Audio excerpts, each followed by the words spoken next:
Hello बच्चों, स्वागत है आपका अपना चैनल, आपका अपना परिवार मूव टू स्टडी पर। आज की इस क्लास में एक बहुत ही इंपॉर्टेंट टॉपिक करने वाला हूं और इस टॉपिक को अगर आप देख लेते हो तो आपका एग्ज़ाम में 5 नंबर पूरी तरीक़े से क्लियर हो जाएगा और बहुत ही आसान तरीके से आपको बताई जाएगी। आसान जैसे कि हम देखते हैं कि यहाँ पे यह जानना है कि अवतल दर्पण में शीत करे कि F=R/2। तो सबसे पहले हम क्या करेंगे, अवतल दर्पण में शीत करके दिखाना है कि F क्या होता है, R/2 होता है, यानी कि F बराबर R/2। तो हम कैसे दिखा सकते हैं, सबसे पहले हमें क्या बनाना होगा, एक अवतल दर्पण बनाना होगा। तो अवतल दर्पण क्या होता है, अवतल दर्पण के बारे में आप जानते हो कि वैसा दर्पण जिसकी परावर्तक सतह क्या होती है, धसी होती है, वैसी दर्पण को हम लोग क्या बोलते हैं प्यारे बच्चों, उसे हम लोग अवतल दर्पण बोलते हैं। अब आप यहाँ पे देख सकते हो ये कौन सा दर्पण हो गया। अब इसकी परावर्तक सतह क्या है, धसी हुई है, तब हम इसे क्या बोल सकते हैं, इसे अवतल दर्पण बोल सकते हैं। क्या बोल सकते हैं प्यारे बच्चों, अवतल दर्पण। और इसी को इंग्लिश में बोला जाता है कनकेव मिरर बोला जाता है, कनकेव मिरर। अब सबसे पहले हम जानते हैं कि दर्पण के जो मध्य बिंदु होता है, दर्पण के मध्य बिंदु को क्या बोला जाता है, तो दर्पण के ध्रुव बोला जाता है। गोलीय दर्पण के केंद्र को वक्रता केंद्र, जिसे C से सूचित की जाती है, सेंटर ऑफ कर्वेचर, और हम इसको क्या बोलते हैं, इसको फोकस बोलते हैं, इसे F से सूचित करते हैं। और ये आपको ये सब की परिभाषा बताई गई है, हमें आज के इस वीडियो में देखना है, इसके सीध करके देखना है। तो सबसे पहले अगर हमें दिखाना है कि F=R/2 होगा, तब हमें यहाँ पे क्या बना है, इसको मान लेते हैं MM'। सबसे पहले आप देख सकते हो कि हम इसको क्या लिख सकते हैं, माना कि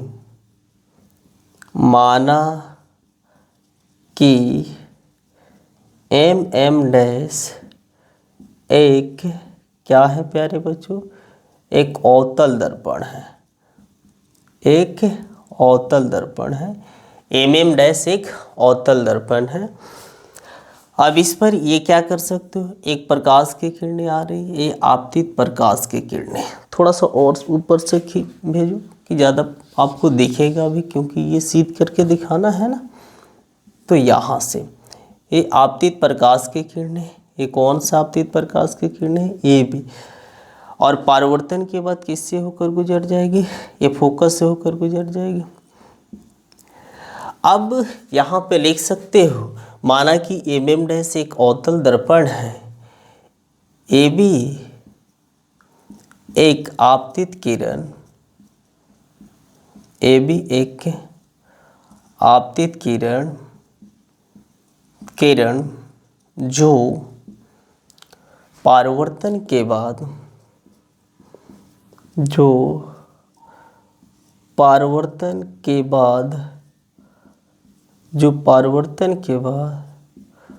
फोकस से होकर गुजर जाती है, जो परावर्तन के बाद किससे होकर गुजर जाती है, फोकस से होकर गुजर जाती है। अब तो ये लिख लिए कि माना कि MM' एक अवतल दर्पण है जिसमें ये भी आपतित किरण परावर्तन के बाद फोकस से होकर गुजर जाती है। अब इस पर एक लंब डाल दो, इस पर हम क्या डाल देते हैं प्यारे, जो इस पर एक लंब डाल देते हैं। अब ये लंब को डालने के लिए सबसे पहले एक इस पर होगा ये वक्रता त्रिज्या, तो यहाँ पे ये I बनाएगा और यहाँ पे क्या बना लेगा, R होगा। अब आप देख सकते हो, क्या हम लिख सकते हैं कि एंगल I जो होगा ना, एंगल R के बराबर होगा। ये क्यों लिखे हैं, प्रकाश के परावर्तन के नियम से, प्रकाश के परावर्तन के नियम से। ठीक है प्यारे बच्चों, ये आपको ये बताए गए थे, प्रकाश के परावर्तन के नियम में आपतन कोण परावर्तन कोण के बराबर होता है। ठीक है, दूसरा हम ये, जैसे कि क्लास 9th में आप पढ़े होंगे, दो समांतर रेखाओं के अगर कोई रेखा क्या करती है, उसे प्रतिच्छेद करती है। तो अगर ये जितना एंगल्स बनाएगा, अगर मान लो ये ए डिग्री बना रहा है तो ये भी क्या बनाएगा, ए डिग्री ही बनाएगा। तो आप यहाँ पे बताओ, अगर यहाँ पे आई बना रहा है तो यहाँ पे भी ए क्या बनाएगा, आई ही बनाएगा ना। तो आप यहाँ पे क्या लिख सकते हो, एकांतर अंतःकोण क्या होता है प्यारे बच्चों, बराबर होता है ना। तो एंगल आई जो है ना, एंगल आई के इक्वल्स है, क्योंकि हम जानते हैं कि ये किससे लिखे हैं, एकांतर अंतःकोण, एकांतर अंतःकोण क्या होते हैं, बराबर होते हैं, एकांतर अंतःकोण बराबर होते हैं। ठीक है प्यारे बच्चों, ये तो आपको पता होनी चाहिए कि यहाँ पे आप देख लो, नहीं समझ में आ रहा है तो आप देख सकते हो कि यहाँ पे जितना कोण बनाएगा ना, यही ना एकांतर अंतःकोण, इसी को इंग्लिश में बोला जाता है अल्टरनेट इंटीरियर एंगल बोली जाती है। ठीक है ना। अब दूसरा हम यहाँ क्या देखना है, अगर आप यहाँ पे समझना चाहते हो तो आप ये बताओ कि एंगल आई जो है ना, एंगल आर के इक्वल्स है। ठीक है, तो इसका मतलब ये आई हो आर के इक्वल्स है, तो इसमें हम त्रिभुज BCF में आप देख सकते हो, त्रिभुज BCF में, त्रिभुज BCF में आपको क्या दिख रहा है, यही ना है BCF। इसमें आई और आर मतलब इसका दो कोण क्या है, आपस में बराबर है। अगर कोई भी त्रिभुज हो, वो कोई भी त्रिभुज ले लो, अगर उसका दो कोण क्या होते हैं, आपस में बराबर होते हैं, तो वो क्या होते हैं प्यारे बच्चों, समद्विबाहु त्रिभुज होते हैं। क्या होते हैं प्यारे बच्चों, समद्विबाहु त्रिभुज। यानी कि ये जो भुजा होगा इसके बराबर होगा, इसका दो भुजा आपस में बराबर होगा। तो कहने का मतलब इस कोण के सामने के ये भुजा हो जा रहा है, इसके कोण के सामने के ये भुजा हो जा रहा है।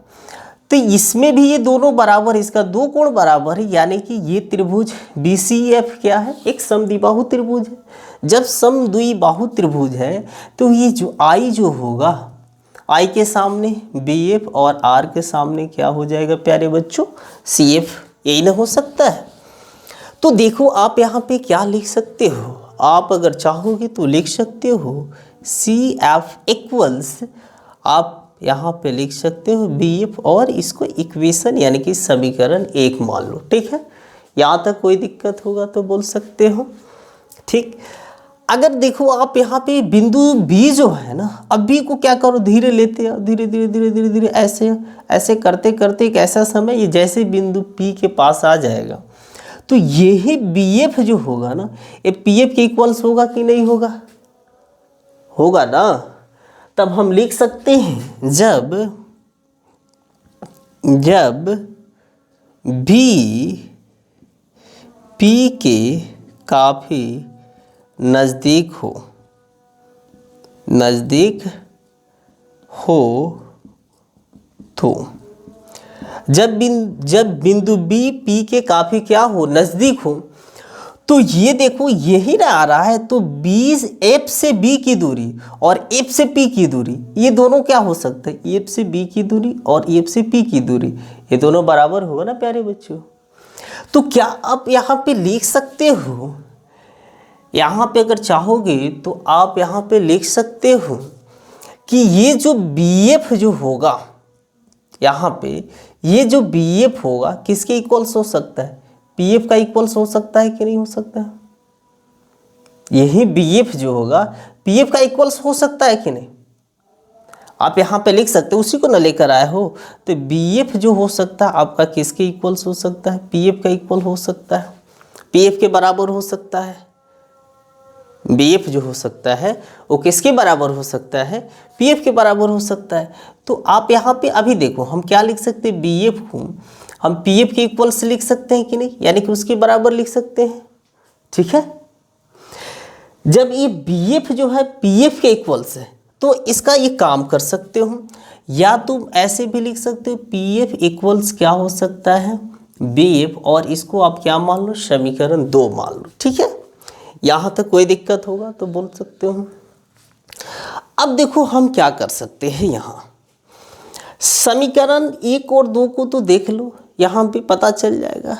अगर आप इसको देखोगे C से P की दूरी, इसको हम CP मान लेंगे। मान सकते हो कि नहीं मान सकते हो? और C से P की दूरी को अगर आपको लेकर चलना है तो आप यहाँ पे देख सकते हो कि CF प्लस PF लिख सकते हैं कि नहीं। CF प्लस क्या लिख सकते हैं प्यारे बच्चों? PF लिख सकते हैं, लिख सकते हो ना। तो यहाँ पे CP जैसे कि वक्रता केंद्र और ध्रुव के बीच की दूरी को क्या बोली जाती है? वक्रता त्रिज्या बोली जाती है। तो अभी रहने दो, देखो हम क्या करते हैं। तो क्या हम CF को अगर आप देखोगे तो यहाँ पे CF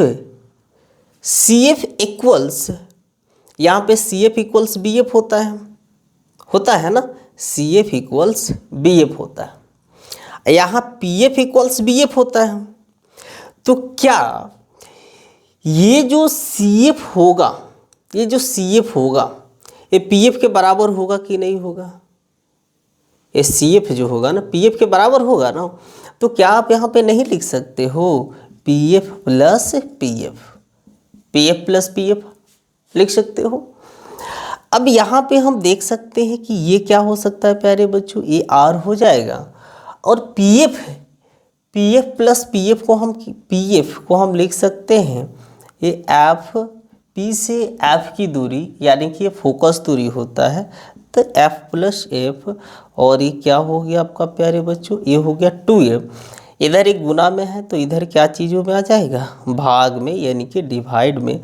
तो F इक्वल क्या हो गया? R/2। ठीक है ना। यही हमें क्या करके दिखाना था? प्रूव करके दिखाना था। ठीक है, उम्मीद करता हूँ कि आपको ये समझ में आ गया होगा। अब नेक्स्ट वीडियो में आपका आएगा दर्पण सूत्र के बारे में। ठीक है, ओके।